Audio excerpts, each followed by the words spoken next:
Hello and welcome to this episode of Conscious Design. I'm your host, Ian Peterman, and author of the Conscious Design book.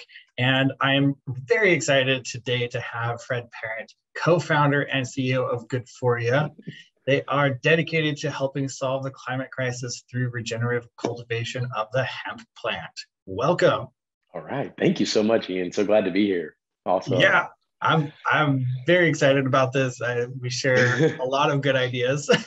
Yeah, I agree. And yeah, so to start, and everybody has their own journey into deciding they want to solve world problems. So Sure. I'd love for you start, right? to share kind of how did you get into and Yeah, why this particular, there's so many problems to solve, right? So sure. what's this one for you? That's a great question. The key is really where to start, right? Because so It many of our is. past experiences and job skills, life experiences kind of added to this. But I'd say this started a few years ago when I was in between. I was transitioning careers. I was really trying to figure out what I wanted to do next, and made some new connections, made some great friends and partners. And we were kind of looking through and opining on different ideas for new businesses. One of those new businesses was exploring hemp for CBD and just like researching into the hemp plant. That was kind of where we got like our toe in the water, I suppose.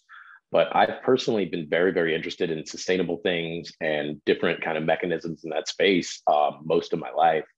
And I've always really wanted to see where I could use my skills and my different experiences to kind of work in that space.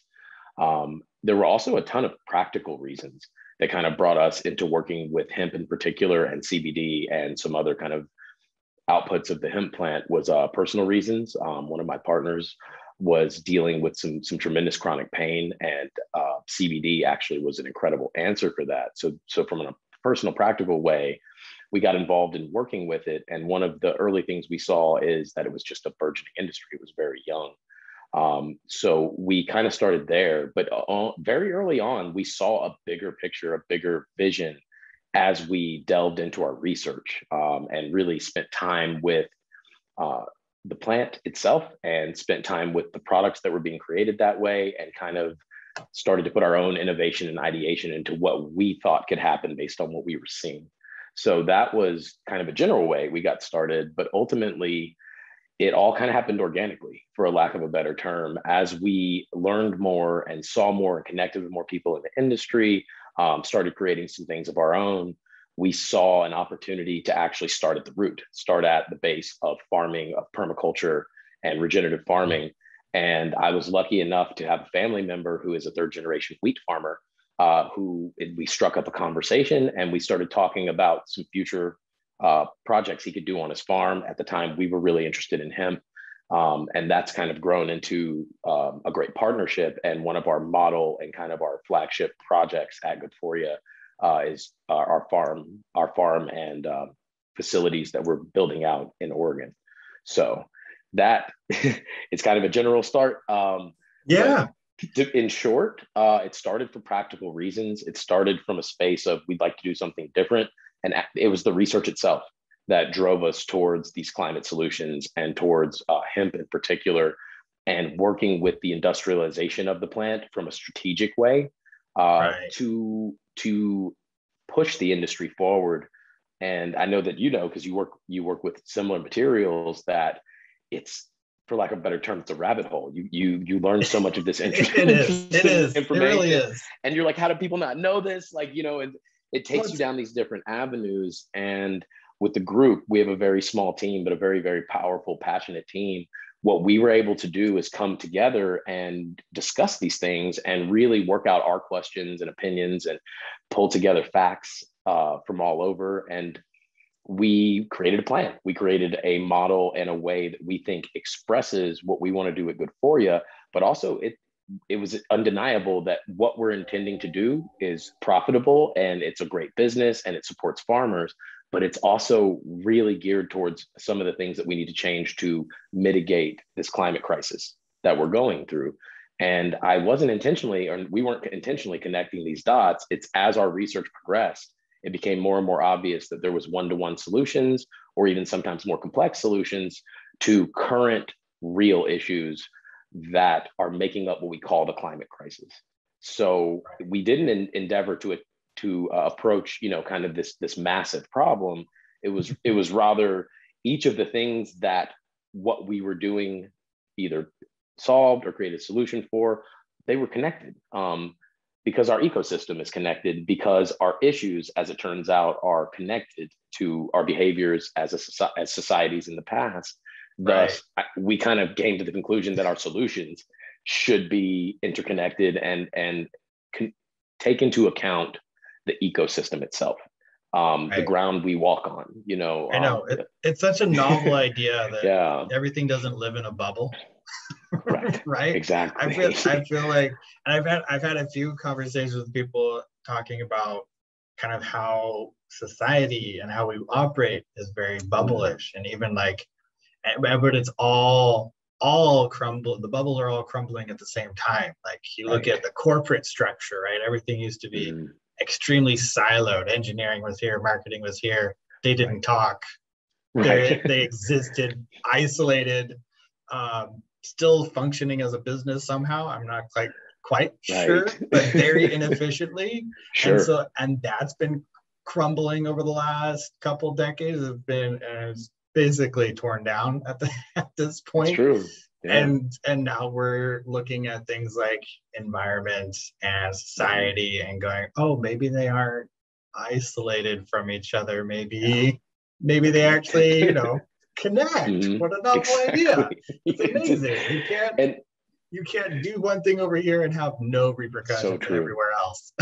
So true. And I think, to your point, there's been people that have raised those flags for years, for decades, even, for the last 80 or 100 years, some people who saw the methods in which we were industrializing in the West, especially, but that's now a global, practice. Everybody's copying the West now, which is unfortunately not necessarily a great idea. Conversation. Yeah, exactly. It's like we could probably have a whole podcast about those changes. But like what I'm seeing too is like what we were just talking about, those one-to-one problems by disconnecting those different territories, avenues, by saying, oh, it doesn't matter what a company does in the environment around them. That community piece, that corporate responsibility to the community, not just the community they operate in, but the global community for the products they produce, the methods in which they cultivate them, produce them, etc. It's been ignored or intentionally even, we've been asked to look away from it. We've been asked to regard it in a different way. And I know from a generational standpoint, this current generation that's kind of coming into power, like people like ourselves are entrepreneurs running companies, we're bringing a different level of corporate responsibility without being asked to do so.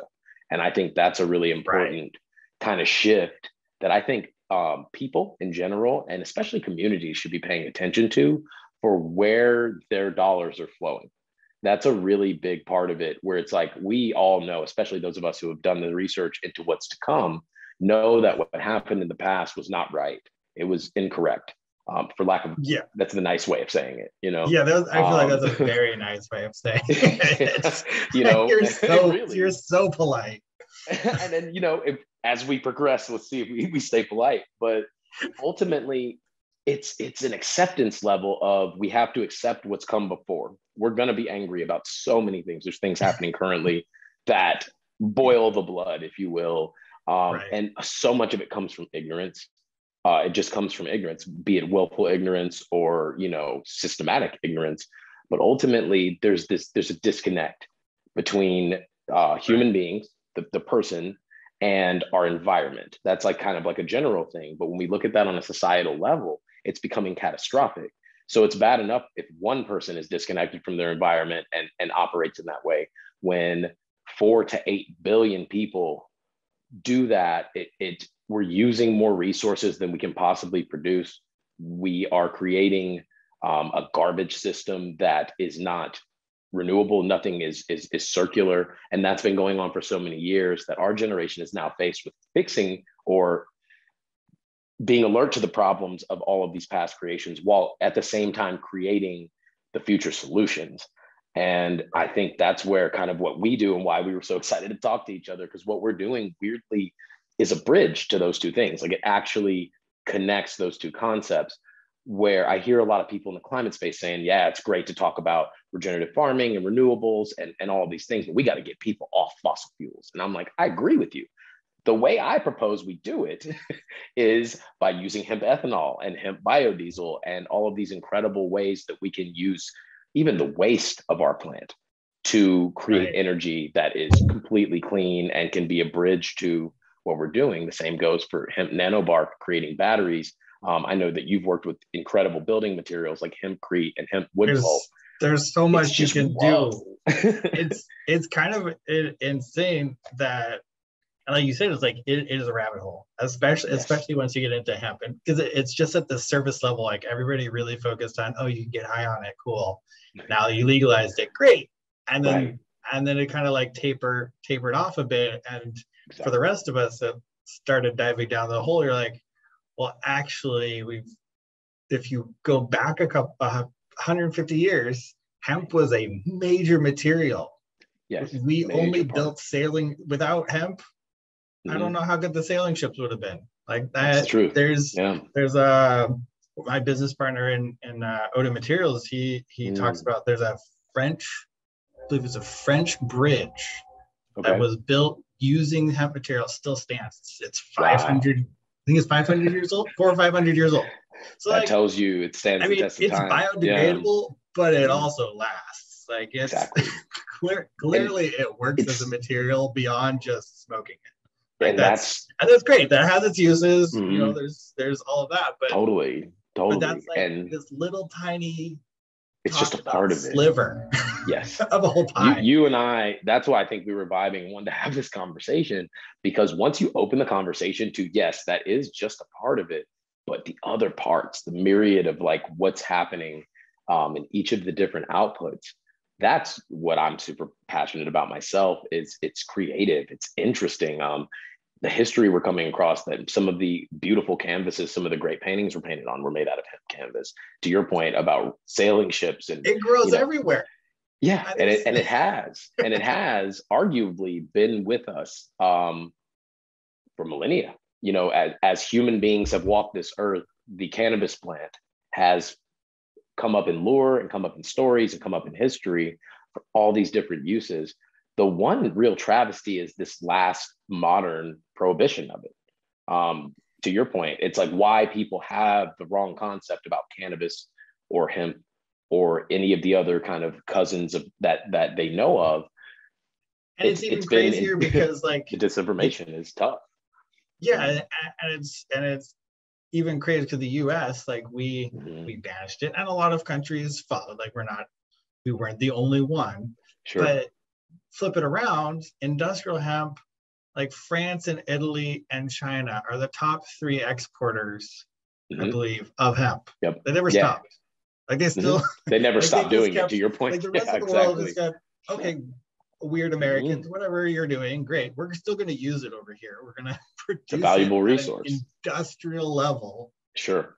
And so they've been working on it. So we're like also at this point playing a little bit of catch up. Like we're like, oh, it's new. No, it's not. It's not.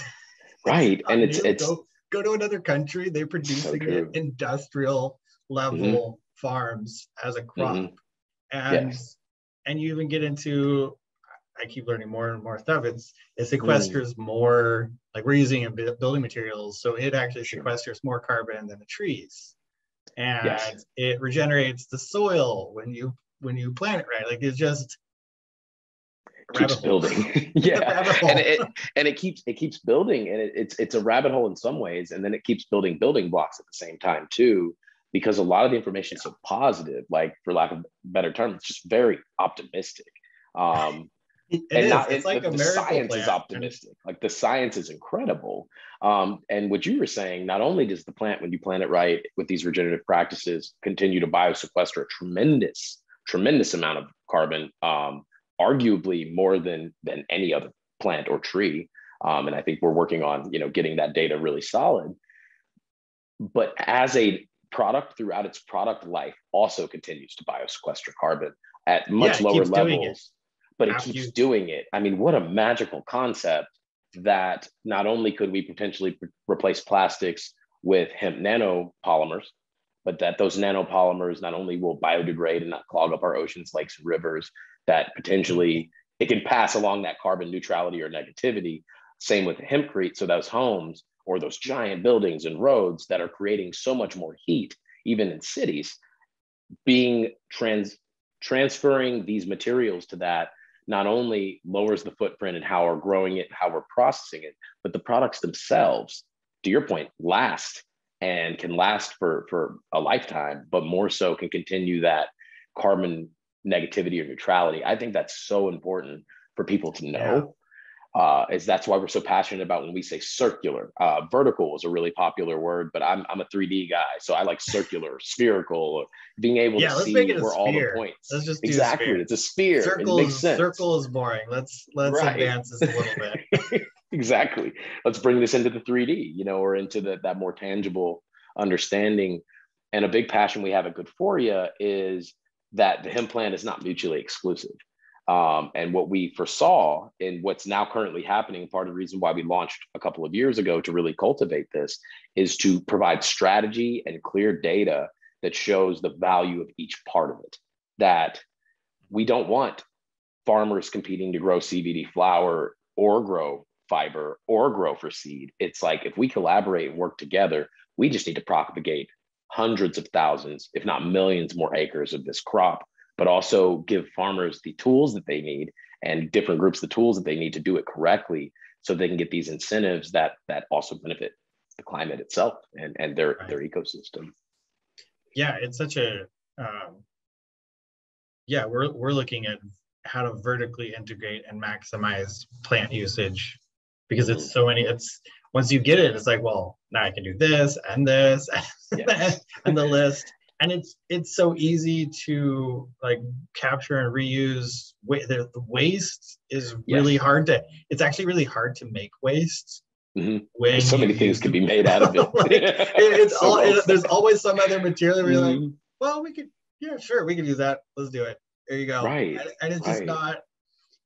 From what we're looking at and creating the lumber side is, we have there's zero waste and it's carbon negative.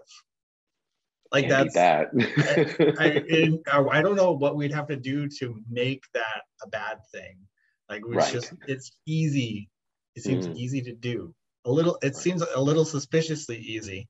At times you're like, are you sure? I get that. And I think that actually, I'm glad you mentioned that. I think that's part of being in a new old space. Like to what you were saying before, it's ancient. It's been with us for a long time. It's in our memory, in our memory as people. But because we haven't been exposed to it, there is each of these pieces comes up and it's just like, wait a minute, there are so many different ways we can do that. Have we done this before? Have we used things this way? And when we dig back into the history, I mean, I know it's come up a lot. The Model T Ford, Henry Ford built the first Model T Ford majority out of hemp composite components and actually ran it on hemp ethanol, the very first car. And I think he was quoted to say, we can grow cars now, I studied history in school. I look at a potential other universe where cars always were that, for example. Right. How different would it be? Same with building materials and homes and things like that. Cars are such a weird thing. The same thing applies to battery. They built battery cars before they built an internal combustion. Right. We already had that technology. That was like normal. And then we created a fossil fuel car. And then we destroyed the electric one. And then now they're new. They're bringing it back. Crazy when you do the little bit of history. You're like, oh, what is actually new under the sun? Right. And I love that because we live in a society of wanting everything immediately, and there's still somehow supposed to be some originality to that. It's so interesting, but new. Right. Yeah. It's like, I need to be comfortable with it, but it has to be brand new. So we walk a line. And I think that's why I really love your podcast. And I love this opportunity because we walk a line of like really being educators. When you're in a new enough space that needs some normalization and some care, a lot of the people that are early adopters or kind of prime actors need to also include education for those who may not know. I think a Right. lot of people who have worked in this, it seems so obvious sometimes. You're like, oh my God, there's so much incredible information. People have to already know this. And the more I do outreach, talk to people, connect with people, they're shocked to hear it. And so I think, spaces like this, these type of conversations are super important, and continuing to like spread these types of conversations out to the greater public for them to understand. Because I Yeah. think that's where we'll get that wave that we've all been waiting for, of people just to be like, oh my God, this is good for me. This is a good Right. thing for me, or for my community, for my business, for my family, to invest in, be it as a farmer, where, hey, maybe I have some land and I've been thinking about converting, or someone who has like awesome skills that maybe they come from lumber or a different type of construction or milling or the paper industry. I met people that come from all walks. This is such a beautiful plant and kind of situation, because there's no reskilling all the time. It's like a lot of the skills Right. that we all already have so deeply applied to this. It's almost like my call to action is like, anyone who's looking to change careers, come see us, come join us, because Right. this industry is growing, and Right. we need all of those different perspectives and skills to bring it to where it needs to be.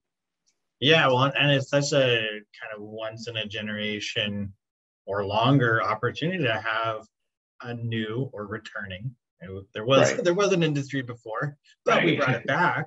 It's So back. now, like Yeah. that's that kind of opportunity, like you said, this is brand Mm. new, and I feel like there's also, and we're kind of always wired, if we don't know something, we're afraid of it.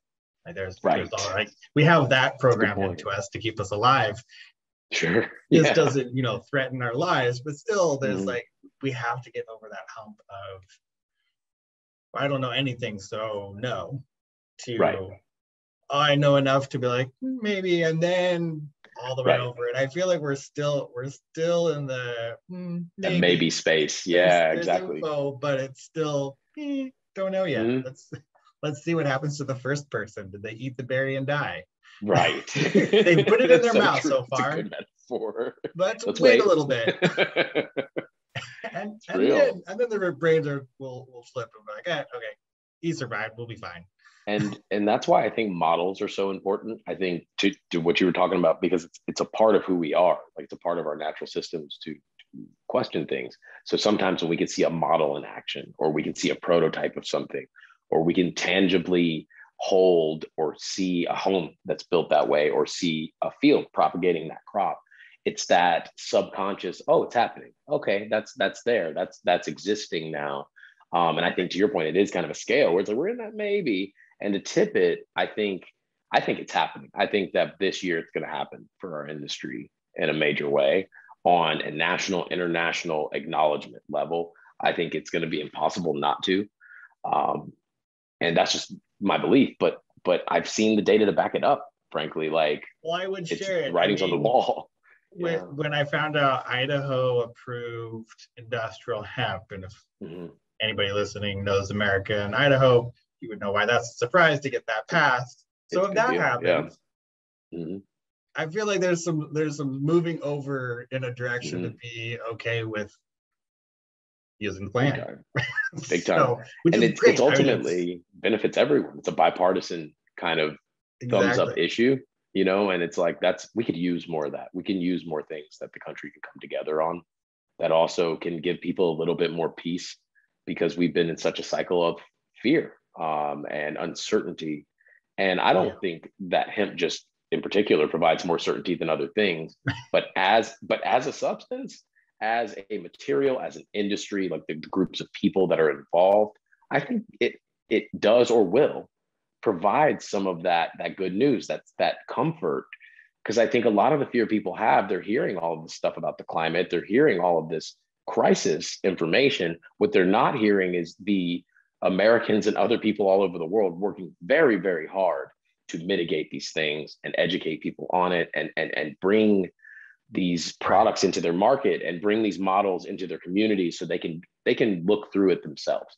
Instead of speculating or just reading an article, they'd be like, oh, did you hear this new thing opened in my town? Let's go see if we can check out the hemp fields. Let's go see if they'll Right. welcome us into their new CBD store, or their new hemp operation. And everyone I've met in the industry is a lot like yourself and myself. Like, we're looking forward to talking to you. You know, we want to share with people and bring this. And a big thing I say a lot is normalization, normalization, normalization. It is something that from the not only prohibition, but also the active campaign of what we call reefer madness against cannabis, that is still in it's in the muscle memory and the memories of so many people because of their parents, grandparents. It's been generations. Generations and that's of the thing. this. Once you get into Thought. generational level, it's a whole. It takes a while. It does, and so some patience is necessary. And I like to say we're farmers, so patience is part of the remit. It's part of it. You got to be patient. You got to be accepting. You got to, kind of bring that in. You got to work with it. It'll happen. You got to work with it. It'll just take a while, which is fine. Exactly. Yeah. Yeah. Mm-hmm. Well, and when you guys are looking at this, right? You guys are looking at all kinds of applications beyond just, the surface level stuff, like, some building materials and CBD, like you were mentioning, being able to do nanoparticles, being able to do, like, you're dropping the scale way down. It gets interesting fast. And I try not to use, thank you for saying that. I try not to use words people might understand because sometimes we get deep in our reading. So please, if there's anything I mention that listeners might want to hear more of a definition, I'm glad to go deeper on it, like on the hemp nanobark or those pieces, because I know that's stuff that gets written about, but I think there's still a lot of people who might have questions of like, how can a plant be a battery? Well, I think that's just kind of where there's, like you said, there's so much research, but still, like, there's tons of medical research. How many people do you know read medical research papers? Me. It's my wife not does, too many because she's in the medical field, like she's working on her doctorate, so she's like, but as far as like the average person, right, that we're talking about, an average consumer, average person across the world does not sit down and go, let me read 500 pages of technical information that isn't part of my job. That's real. That's just not part of it. I feel like this space is also so much there where it's, people have done the technical research. We know a ton of things, but it's bridging that gap between technical and, like you're saying, common knowledge. Like, just normalize it, make it so that it's, we can talk about relativity, right? And an average person will be like, oh, I know what relativity is. That's great. I know Einstein. Cool. Right? It's a super complicated topic, and they definitely don't read the entire theorem. I don't know anybody that's actually read through the entire, all of Einstein's calculations, goes, I could do that. I can do that too. Right? I checked it. It's great. Right. I checked it. It's great. I approve, actually. But most people understand it and they know it, so they can talk about it from like that general understanding level. That's big. And that, I'm right with you. Like, that's where, like, you're talking about batteries, which I hear that, I'm like, great. How long can we talk about the technical, how that works? Because I want to know.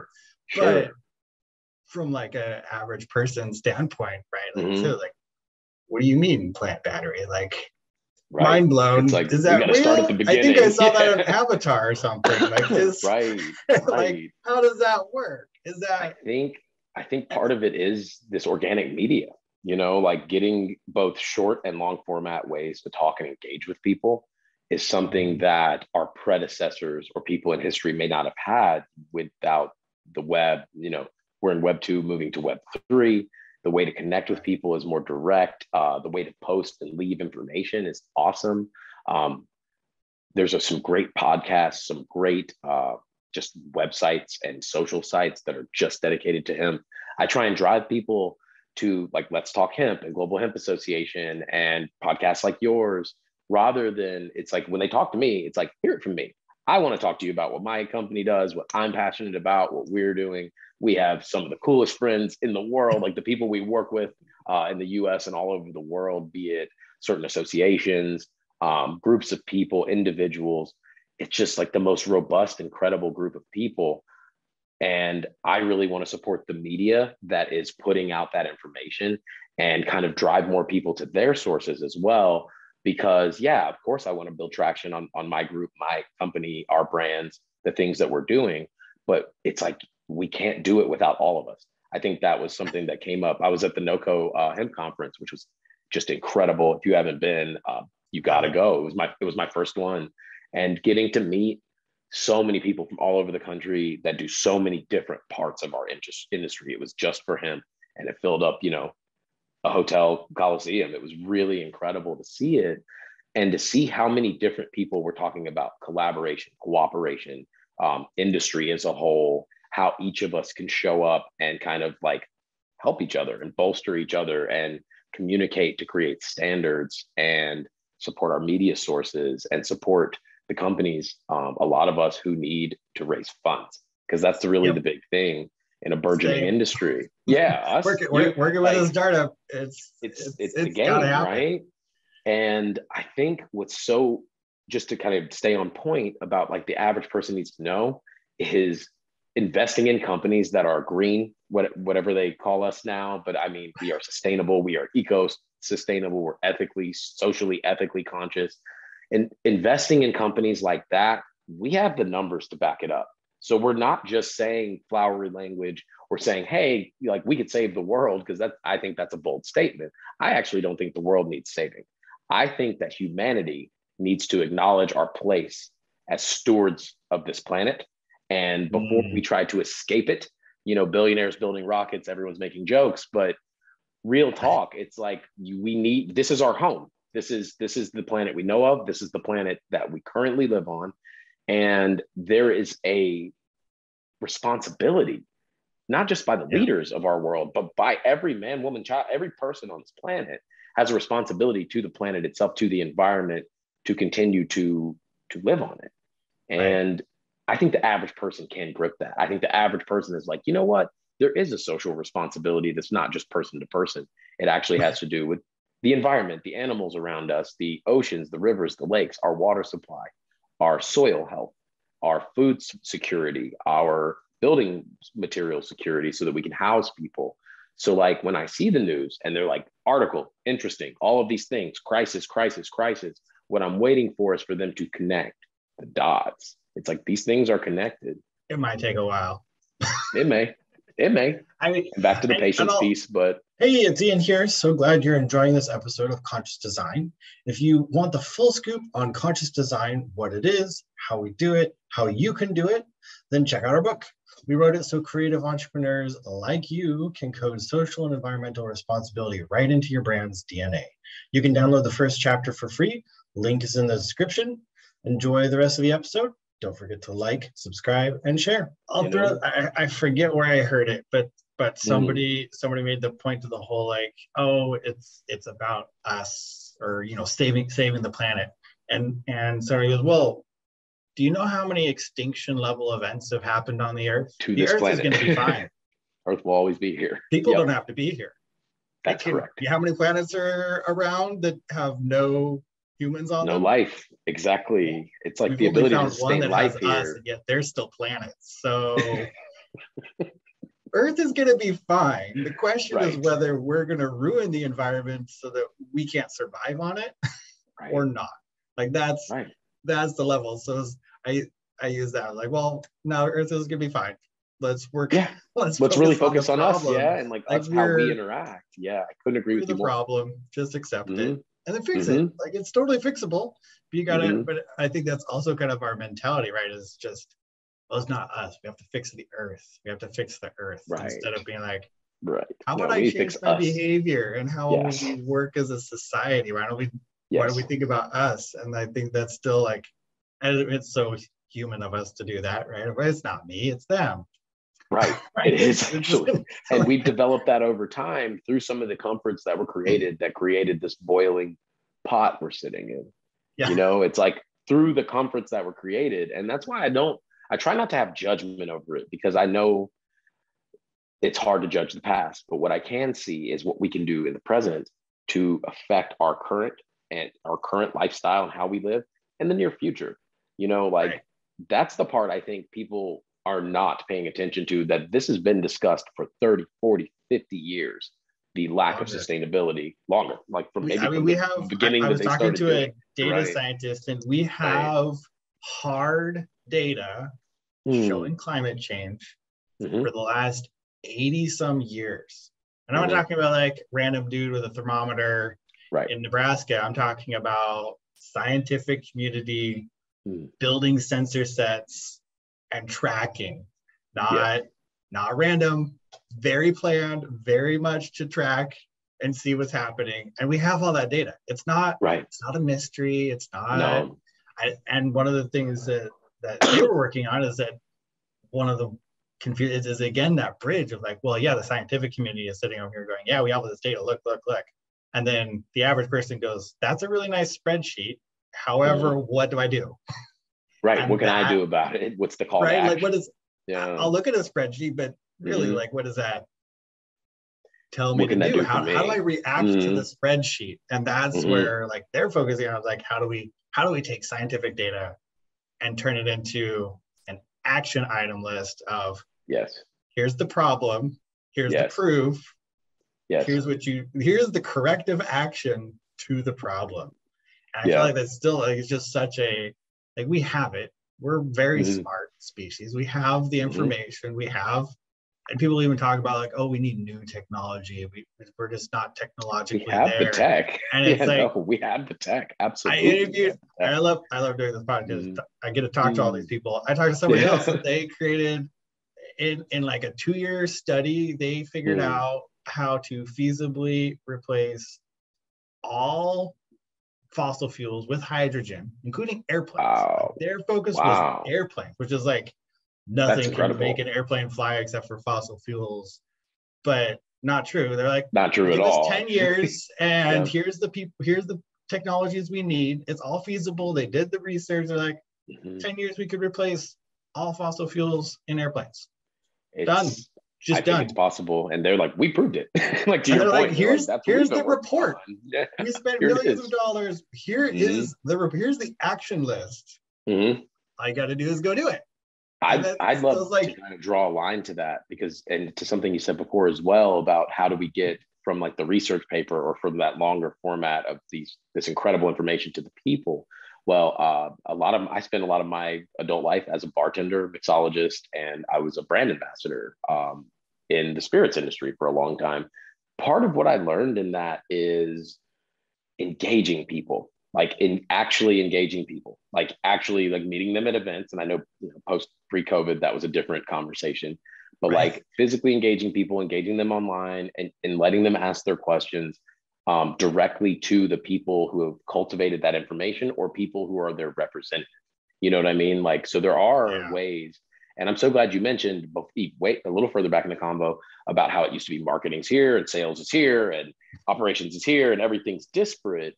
But like a big part of what we bring to the table as a group is we have a lot of chops in brand marketing, strategy, creating brand strategy. And that's something that we want to apply, that we also want to bring to the greater group. And I know we're not the only ones, but without marketing and without communication to the broader public relations, whatever people call it these days, but essentially just connecting with people, there is going to always be that gap. There's always going to be that gap between someone who knows for sure, and it's like, I know this information, people need to know this, and that person who's like, I'm not sure, I need a trusted source, or I need it to be introduced to me by someone that I trust, or I need a brand that is accessible and transparent, or all of the above. I think those are the steps that I know we as a group have been taking in real time to connect dots with, where in the beginning we were launching a skincare line, one that we actually are still planning to launch. And we hit a lot of pain points, hiccups, and issues because at that time we hadn't cultivated our farm or our processing facilities. I worked in that industry. It's tough. Journey. And that is, yes. Yeah, I had someone tell me that when I worked on a few projects, and they're like, well, this is, just be prepared, this is a journey. And then after going through, like, this is a journey. You said it wrong. You need to emphasize the journey part. This is a lot of work. It's so accurate. It's so accurate. And actually, even just 2 years ago, we were building that out on that journey that you're talking about. We weren't being demanding, but we knew the research on hemp paper for, replacing packaging, and even hemp plastics for bottling and for doing that part of the packaging. They all exist, and more people need more material. They need more funding, and to make it more robust so they can compete. Just in the packaging space, I've met some really incredible people, and I know we're hoping to partner with some groups to actually make that a reality, because it's so necessary. It's low-hanging fruit. In the cannabis industry, they're using plastics and tree paper and not sustainable inks, and it's not because they don't want to use those things. It's that at the volume in which they're doing things, those things have not been accessible. But what we believe as a firm, it's like, well, let's connect the dots. Let's bring these people together. Let's bring these different situations together, and consolidate them so that we can actually produce enough material for it to be a viable model. And so I think you understand that from the building side deeply, that you just need to be able to show your model, and then you need to kind of be able to show people, and we'll be able to produce this much more, so that we can compete on price and for projects and that kind of thing too. Well, and I worked in product development for almost 20 years, and just in the last, like, it used to be hard to get sustainable materials. Like it did actually used to be hard.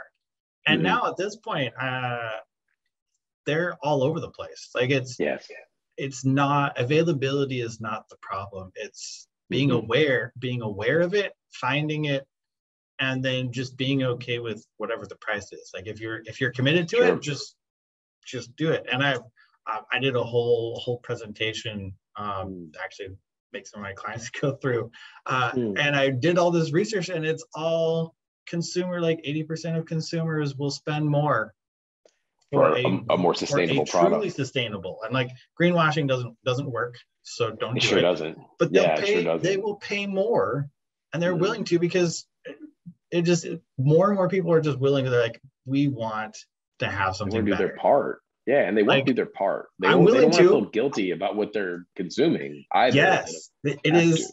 It's now at the point where when you buy something crappy, you're like, I wish there was a better option, but there's no other option. So I'm stuck.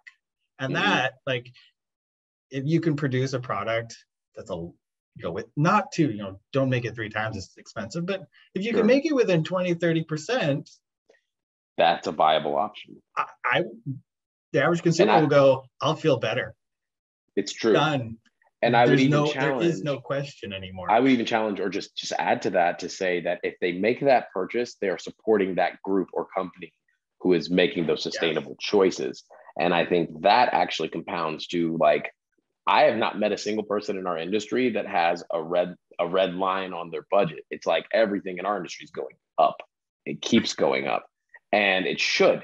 You know what I mean? So also what I want those people to understand is, if you continue to support us now, like if you support us now, groups like ours now, we won't be needing any help in the future, because our products and processes are profitable. They are so profitable on themselves. To the point where I believe with scalability, we will be able to compete on price with some of our major competitors. Oh, absolutely. Once we're out that gate, you know what I mean? Absolutely. And it's all, and I was talking to someone there, he's helping to add sailing to ships, going back to old tech. Okay, Use some wind, guys. Like, I don't know.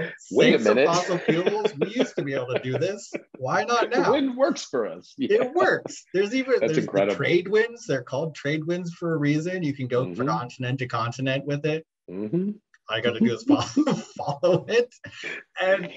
But it's all like the way they're approaching it, right? Because people will be like, oh, well, it's more expensive. But if you actually break down even the real cost and you remove subsidies, suddenly fuel game changer.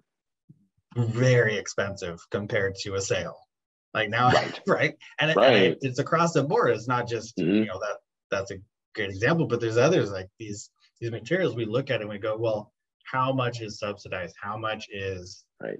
managed. And when you look at and then you look at environmental cost, and it just blows the conversation out of the water and goes, And well, that's an yeah, important cost. Here's fossil fuels, here's everything else. And I love that you mentioned the term environmental cost too. I think it should be added to every company's ledger. Actually, I just think this should happen because we constantly have to compare like how money is made and valued, and we need to include the environmental value versus the environmental cost in all of these matrices, I think. Yeah.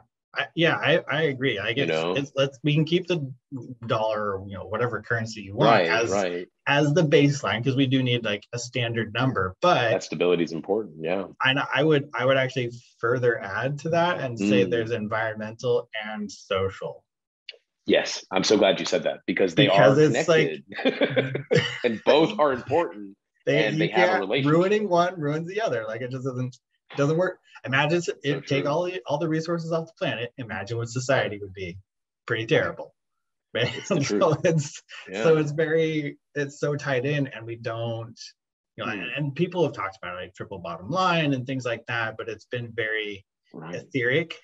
Is how I would term it. People need to see the tangibility of it. Exactly. And I think a lot of people have made strides in our industry in particular to show up and show people these things. Like in the last 4 or 5 years, I think that's been awesome. Yeah. You know what I mean? Like, some people have just made major breakthroughs, and they're shouting it from the top of a mountain for the rest of us to hear, but also for the people to hear of like, hey, this industry's here. We're not just coming, we're here. We're ready to do this, Yeah, and I'll kind of looping back, one of the things that's unique about this industry is how collaborative.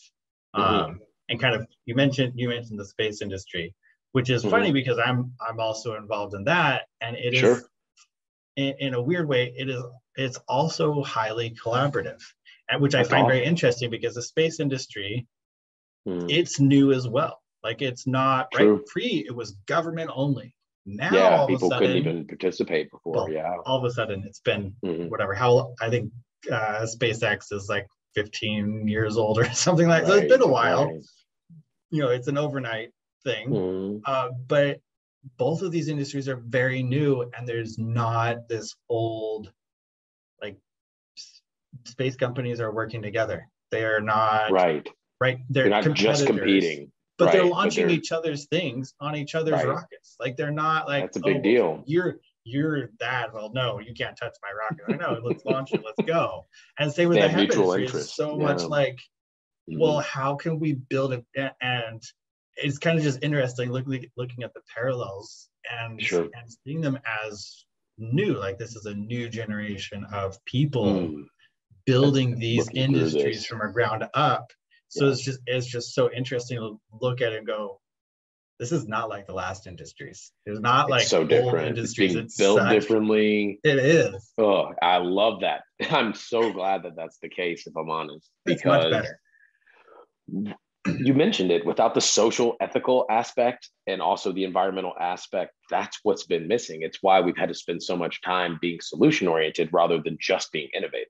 I don't know how else to say that. Like, I don't have a judgment for how they did it, other than they didn't give us as much time as we would have liked to have to do some of these things, because these things are hitting a critical mass.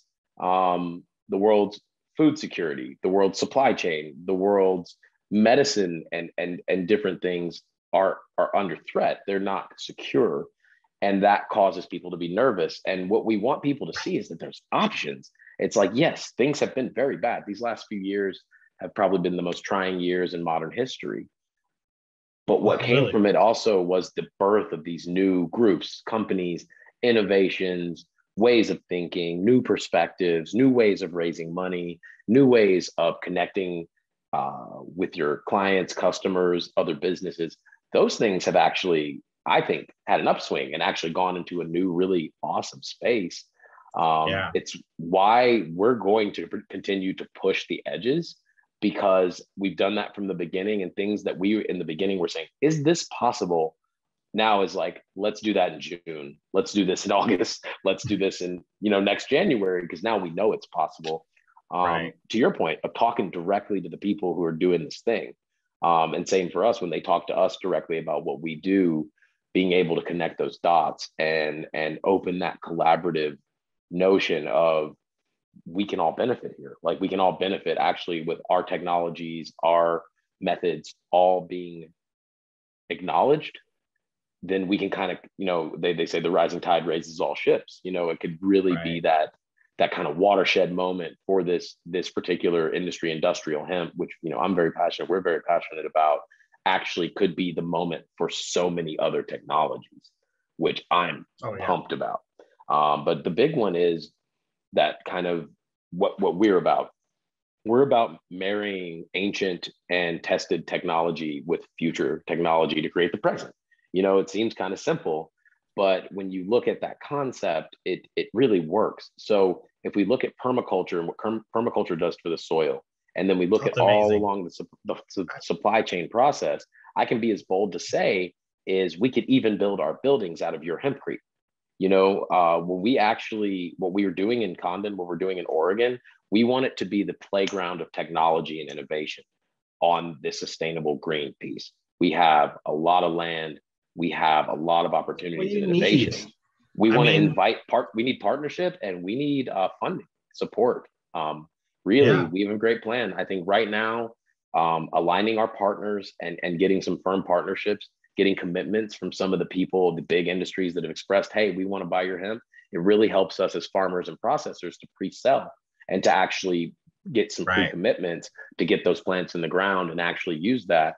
But what I think makes us really unique and what I'm excited to share with everyone is we've been really deeply looking into precision agriculture and precision ag tech and how that can directly benefit throughout the entire supply chain to give us all the data that we need. And not only to get the data, then what do we do with it? That's something that GÜDPHORIA has been working really hard on. The data thing, we have so much data, but so much. If you don't translate it into actionable. So picture me this, and this is still newish, but this is why this is so exciting. We launched our first NFT at the beginning of April. It's still live, actually. There's still some for mint. And why we did that is we actually have been working with blockchain technology and working in Unreal Engine and working in some things that are translating to Web3 to take precision agriculture to the next level. And then NFTs popped. And we were like, oh, wait, some of the stuff we're doing could be translated that way. And what if we could show people directly to two industries that are burgeoning, which is both cryptocurrency and NFTs and Web3 and hemp, industrial hemp, cannabis, right? What if we could step in and show people that these two things are both important and actually can work together to create a system, not only to potentially, bring interest and bring funds to start up, new companies like ours, to let people directly get involved and have a piece of it. But in that space, it acts as like, a rookie card. Like, our first NFT is kind of GÜDPHORIA's rookie card. And that also could have some future value if we continue to meet our goals, if we continue to grow our business in the way that we said we would. People who are the original holders of that may have future value there, but also we are working in the metaverse. We are working in Web3 to actually build a twin system, to actually be able to connect this real life, really important stuff like regenerative hemp farming to people all over the world that may want to learn these things or access or communicate with our team in a different way. So we're not making any kind of promises, but we do have the technology and the partnerships to build all of this, but it really does start, why we call it the seed is the name of the piece of art. It's a digital piece of digital art. It's because it represents the beginnings, the seed being planted, the gestation period, and then what that seed opens up to and growing is this beautiful farm, these really incredible carbon neutral, negative processing facilities. We are revolutionizing smart sensors and smart technology in unison to be able to capture real-time data, but also then be able to commit that to things that are secure like the blockchain, to then be able to share, transmute, sell to other people, or even if we use it to share just with other farmers or just with other industry people, we see a great value there. So part of just why I wanted to mention that is I actually think that there can be some deep connections between some of the technologies that are currently existing, like you were mentioning before, Like, we have the technology now. We need to translate it to show people, hey, if you're worried about how much carbon, like a lot of people were worried about how much carbon crypto makes, specifically Bitcoin, but also Ethereum. We directly went to it and said, no, we're going to use this blockchain because it's the blockchain that it's in the most use, which is Ethereum. But we're going to commit to offsetting any carbon footprint from our minting. We actually chose a minting style that was much more direct, that used less gas fees. And we also are dedicating that we are going to plant enough hemp to offset that ourselves. So instead of this concept of you could share in these carbon credits or you could share in this carbon and all this burgeoning stuff, because we have a carbon negative operation plant, what we do is carbon negative, we can at the bare minimum lower or reduce our footprint to nothing, and then possibly even be able to do enough of that to share that with other partners who want to be carbon neutral or carbon negative. That doesn't mean giving any of that to people who are polluting. And I think that's an important thing to say, is that I don't think what we're doing to mitigate carbon should be given to people who are still creating necessarily, but it's a nuanced concept. So that's kind of what that piece is about for us, is we want people to engage us in that conversation. We want people to engage us on like, oh, why would a hemp company be on the blockchain? It's like, yeah, that's where we begin. That's actually a really important part of where this is going, not just for our company, but I believe for the industry at large, for the agriculture community, for the greater community as a whole. We need to look at all of our options and their interoperability and see how we can use these systems and these different pieces to support our businesses, support our communities. So I just really wanted to mention that, because that is a part of the technology that I think will actually become part of our world. And when it does, we wanted to show up. We wanted to not be late adopters to a technology that could deeply help us in what we're doing, Especially how relatively easy it is to get into just working with it, right? It's not launching a rocket. You don't need billions of dollars backing you in order to dabble. You can just get into it. So it's big time. It's such an interesting Web3, and all that is going to be an interesting road to see how it goes, because it's just like, this is such a baby technology, and people so still I mean, I put it in like AR VR, where it's like okay, it's cool and there's a huge amount of potential, but we haven't figured out what, like, it's how still in the novelty stage. We're like, well, that's cool, right? Let's wait another decade and we'll know exactly what it can do. We'll know. I'll tell you, maybe by the next time we talk, I might have some answers for that. We're interested in where those pieces cross over as well, not just in gaming, but in practicality. So I can give you a taste, but that's amazing. Maybe we'll save that for the next time we talk. We need to have another conversation too. Exactly. I'd really like to. I think this is just the tip of the iceberg. Amazing. Well, I think your guys' model, like, I was thinking about it when you're like, oh, we're creating this lab, this place where people come and develop technology. Yes. And what immediately came to mind is, and people don't necessarily realize this, but like Nikola Tesla invented all kinds of stuff. He was backed by GE. Yeah, he did have sponsorship. He had sponsors. Like, they were the reason why so much was developed at that time was there was a little bit of a model where companies would go, oh, you started creating something cool. Let's pay your living wage, which was whatever, $50 a month at the time, like nothing. And now you're going to develop technology. And so then you had people who could just develop, like you said, just create, innovate. That's beautiful. All. Put all of your brain power not towards like, well, can I eat this week? Do I have a place to live? Do I need to go to a job and then spend my after? It was such a. It could just focus on that. Please put your brain power that's clearly able to think about these kind of things to this. Just do it. Yes.